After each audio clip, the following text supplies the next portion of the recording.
So ayan guys, ito yung mga bingwit nila dito. Fishing rod, ayan.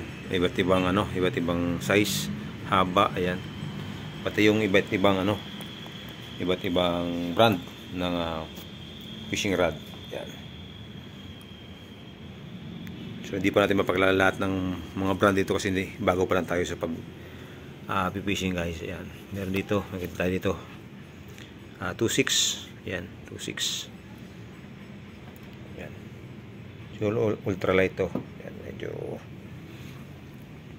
Ayan. Sa ngayon pakita ko muna sa inyo yung mga fishing rod, mga gamit dito.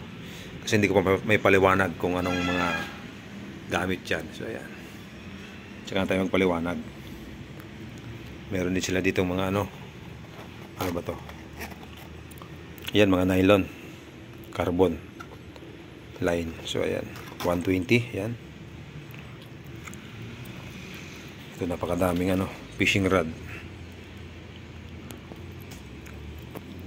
Mamimili lang kayo guys kung anong trip nyo. Pwede kayong mag na ultralight, light, medium light, may heavy, medium heavy. Ayan. So dito sa kabila naman yung mga lure. Ayan. Mga pamain. Pang-casting yan guys sa dagat. Iba't ibang iba't ibang kulay, iba't ibang hugis. Ayan.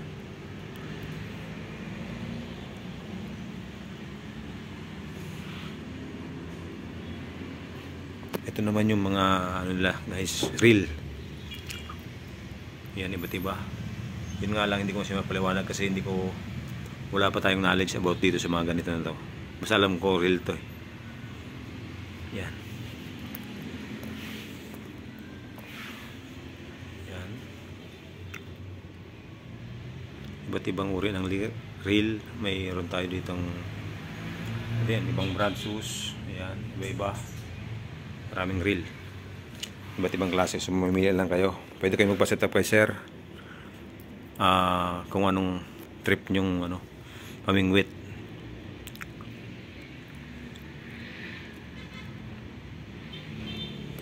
Ito yung mga ukuma. Yan.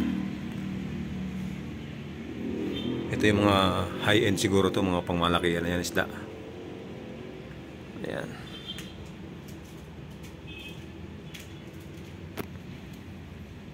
Yan, sus 2,000. Ayan. Ukuma. So bali ukuma yung nabili natin dun sa ating pamingwit. Ayan. So guys, tingnan natin yung ating nabili. Ayan. Ito pala si sir yung may-ari ng yan.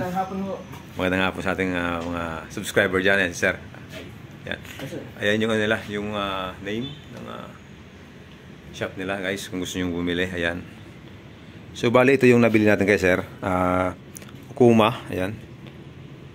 Ayun. Ayun Kumajo 30. Ayun. So ito yung guys yung nabili natin sa kanya na reel, sir? Yes sir. Skinny reel. Ayan. So ito yung in-advise ni sir kasi nga yung rod natin is pang sir, pang light, no? Light.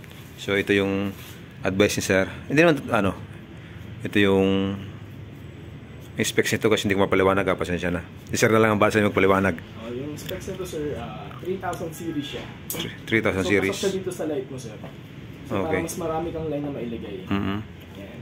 So ito naman yung rod mo sir, 7 feet na Okuma Helios SX na light rod. Light rod. Yun. 7 feet. So okay siya pang Pwede siya sir, pwede siya sa salt, fresh. For salt water siya sir. Itong setup mo is for salt and fresh water. Yun yung maganda. Pwede siya sa lahat. So ito yung braided line natin. Braided line. Ashcan fish 6 pounds. Yeah. Ashcan fish. Okay. Tapos ito yung leader line naman, yung FTK fluorocarbon 14 pounds. Yun. Tapos syempre, sabi nga ni sir kanina, fishing siya sa freshwater muna. Oo. So ang kailangan natin dyan is ganitong mga sizes para sa tilapia pati sa bangus. So medyo maliit na muna na sir. O'Shaughnessy hooks. Okay. Tapos meron nila, syempre, kailangan din ng swivels, pati ng Pamato. sinkers natin, Sinkers, bell yeah. sinkers. Okay. Tapos syempre, hindi mawawala yung natin, yung Floater. So, ayun. So, ayun guys. Kung gusto nyo bumili, ayan, pwede kayong bumisita dito sa shop ni Sir. Ano, Sir, yung address nyo, Sir? Ay, mga sa ating mga subscribers, we are located at the second floor of La Buena Building, 7439 Dr. A. Santos Avenue, Barangay San Isidro, Sucat, Parañaque. Sa harap lang po tayo ng SM Hypermarket Lopez. Yun. So, ayan, Sir. At meron din kayo, Sir, ano? Meron din siyang online na, Sir, no? Online. Meron din po tayong meron tayong sa yung Facebook page natin. Search nyo na po, Phils and Taras Fishing Supplies. Then meron din po tayong YouTube channel. Yun, visit nyo lang, Sir. Isang taon ko lang hindi na-update, pero subscribe pa rin po sana kayo. Ayan. Phils and Taras din po. Phils and Taras. So, gusto yung umorder, guys, ng mga pamingwit, ayan, mga gamit sa pangingisda. Pwede kayong umorder, Sir, via online. Ayan. Legit. Ayan. So, ayan. So, ayan, Sir. Hingi lang tayo ng tip, Sir, para sa mga baguhan. Ayan. Yes, sir. Siyempre, pag magsiset ka ng reel sa fishing rod, Up.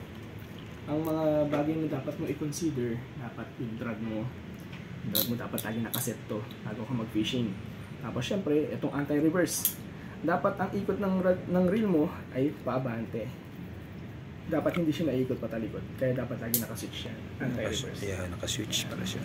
Siyempre, yung handle dapat nakasecure. Para habang kunyari, hinihili ka isda. Ang hirap pag may gumigewang-gewang tong handle, kaya dapat nakasecure ang handle natin. So, ayun, pag magsiset ka na sa, sa fishing rod mo, ito yung fishing rod. Ayan.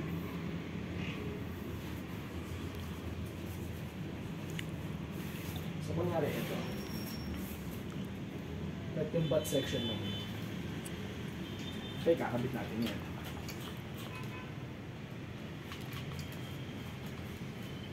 Yan. Tapos, ano ba natin siya isa-set? Siyempre, natanggal natin siya dito sa lock niya, dito. Yan yung line holder na yun, line clip. Apo. Yan.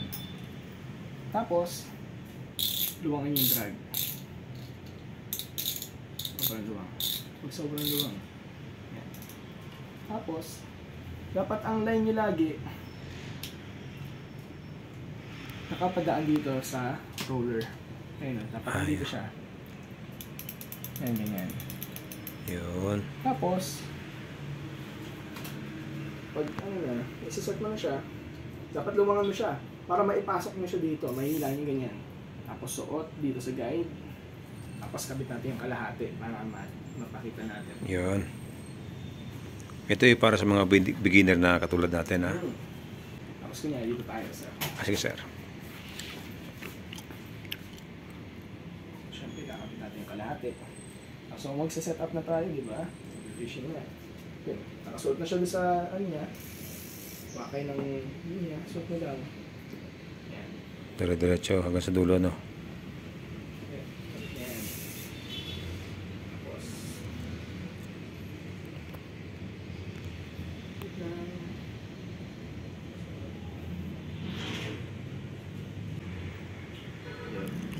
So, kung nakuha natin sa dulo, kumuha tayo ng sapat na haba. Yan. Tapos, pag nakuha na natin itong dulo, dito na tayo magtatali ng snap, tapos din natin kakabit yung artificial natin. Dito tayo magsa-setup na. Okay. Basta importante, bago mag-cast, tignan nyo din itong dugtungan.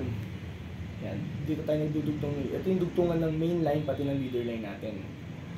So make sure lang na nakalabas ito bago mag-cast. Kasi, pag ito, nandito sa loob, pag-cast mo, umuuntog siya sa guides. Okay, tama. So pwedeng mag-damage ang guides at syempre maaapektuhan din yung distansya ng casting mo kasi nagbabara. Oo, nagbabara. Tama, Sir. Dapat bago ka mag-cast, ganyan. Nakalabas siya, no? Nakalabas siya. Okay, good.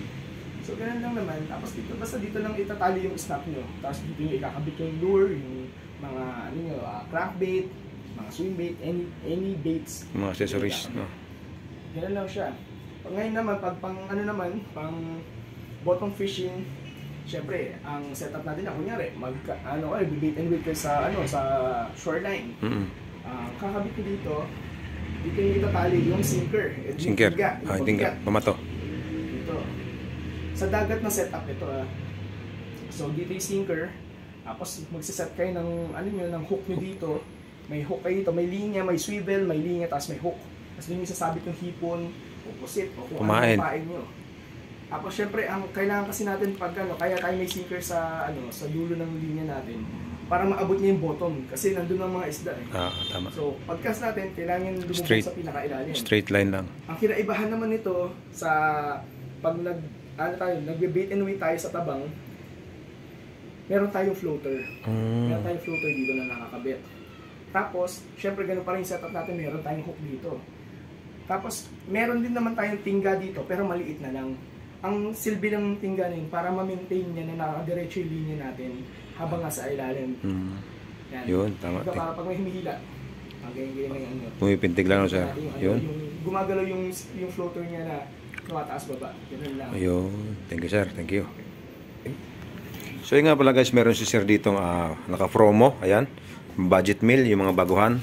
So yan guys, sir. Yun nga sir. Yun nga. Meron tayo dito nung Okuma na Fin Chaser X medium combo. Actually, medium set. Kompleto na siya. So, kung makita nyo, ito, meron ka ng rod. Tapos, kasama na rin yung reel. Tapos, pre-spooled na rin siya. So, pre-spooled, meron na siya nakabit na nylon na line. Ngayon, ang kagandahan nito, may option tayong palitan. Teka, dito nakuha yung braided line. So, yun nga. Ito yung, may kasama na rin siyang, braided line. So, may option tayo kung gusto nyo mag-lure fishing, gumamit ng mga artificial na mga pain, ito yung pwede natin ikabit dito. Tapos pre-spooling na rin tayo, pwede natin siyang kabitan. Patanggalin lang natin ito naka-spool na nylon. Tapos may kasama na rin siyang leader line. Yan. So kumpleto na siya, may kasama na siyang jigs. Ito mga metal jigs, 20 grams, 2 piraso. Ito yung mga effective para sa mga talakitok. Mga lapu-lapu, pang bottom fishing siya. Tapos, ito, meron din tayong kasamang 2 piraso na 16 grams na popper. Yan, perfect for amihan season. Ito yung mga talagang kagatin ng mga tanige, talakitok, yung mga pelagic natin. Ito yung mga kadalasang kinakagat. Tapos syempre, may kasama din siyang 2 piraso na 16 grams na seeking minnows. Pang shore din siya. So, yun ang talaga itong set na to ay full package na, no, sir? Package siya talaga. Tapos syempre, hindi naman mawawala ang ating snap. Yung ganito, accessories natin yan para maikabit natin itong mga ito sa ating fishing rod. Talagang wala nang hahanapin, sir, sa package mo, no? Sulit na. So, bali, magkano yan, sir? Ang presyo natin ito, sir, ay 2,990 pesos. Tapos may option ang mga customer natin na pumili kung anong kulay yung gusto nila. Meron din kasi tayong ganitong klase na black and red naman. This one is black and green. So, meron silang option na ganun. So, ayun. Sulit sa 2,995, sulit na. So, ready na. Pwede nang pang huli ng sa dagat yun. Oo, sir. Sabak na agad. Oo. So, yes, sir. Salamat, sir. Salamat. Thank you.